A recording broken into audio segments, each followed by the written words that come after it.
étudiants, professeurs, journalistes, vous tous qui auriez pu tenter de partir, de quitter Haïti, quand on connaît les conditions extrêmement difficiles qui traversent le pays.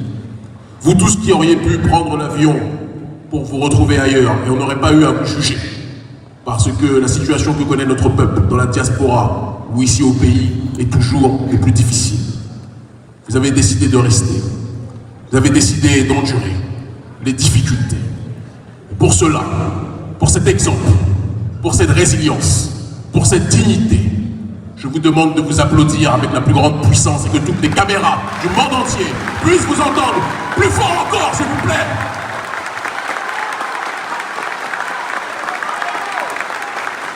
Vous êtes restés quand vous auriez pu fuir. Vous vous êtes enracinés quand vous auriez pu vous détacher. L'exemple qui est le vôtre aujourd'hui est l'exemple d'un peuple qui, même quand on veut l'ensevelir, est prêt à tout pour se libérer. Applaudissez-vous encore une fois, s'il vous plaît. Les trois dirigeants que je viens de citer ne sont pas les initiateurs d'un processus révolutionnaire.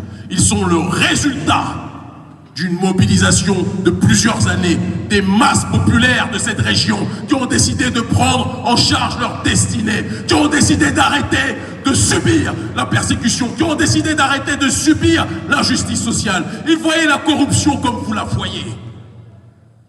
Mais à un moment donné, ils ont dit, il faut que chacun mette ses différences de côté.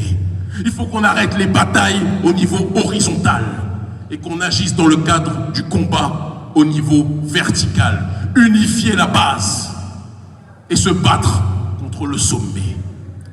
Ils se sont mobilisés, nous les avons accompagnés, nous nous sommes au milieu d'eux en première ligne même, mobilisés. Nous avons réussi à bousculer les régimes marionnettes de l'Occident.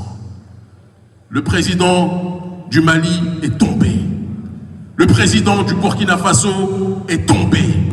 Le président du Niger qui mettait, quand nous venions faire des manifestations contre la puissance néocoloniale au Niger, qui mettait des drones juste au-dessus de notre résidence, qui nous surveillait, qui nous persécutait, qui nous faisait agresser par ces chiens de service.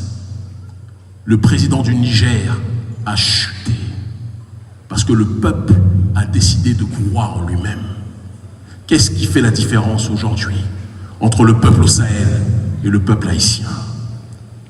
Le peuple haïtien est à la base de la révolution au Sahel.